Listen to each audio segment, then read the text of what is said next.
Hi అండి. ఈరోజు egg tomato curry ఎలా చేయాలో చూపిస్తానండి. దానికోసం కొన్ని ఎగ్స్ కొన్ని టొమాటోస్ అయితే తీసుకోండి.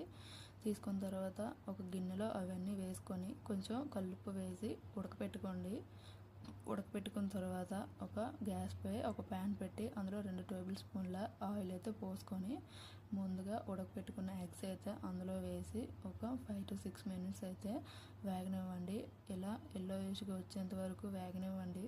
వేగనిచ్చాక అవి ఒక బౌల్లో తీసుకొని సైడ్కి ఉంచి ఆ ప్యాన్లోనే ఒక టేబుల్ స్పూన్ ఆయిల్ అయితే పోసుకోండి. పోసుకున్న తర్వాత అందులోకి పోపులు ఇంకా పచ్చిమిరపకాయలు ఇంకా ముందుగా కోసిపెట్టి ఉంచుకున్న ఆనియన్స్ కూడా అందులో వేసుకోండి.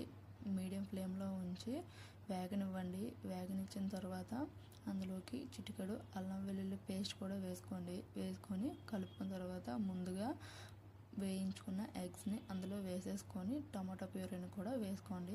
వేసుకున్న తర్వాత కొంచెం పసుపు, కారం ఇంకా మసాలా కూడా వేసుకోండి. మసాలా కూడా వేసుకున్న తర్వాత అందులోకి కొంచెం వాటర్ని అయితే యాడ్ చేసుకోండి. వాటర్ యాడ్ చేసుకున్న తర్వాత చక్కగా కలుపుకోండి. కలుపుకున్న తర్వాత తగినంత ఉప్పు ఉందో లేదో చూసుకొని మూత పెట్టి తీస్తే అంతే, ఎగ్ కర్రీ అయితే రెడీ అయిపోతుంది.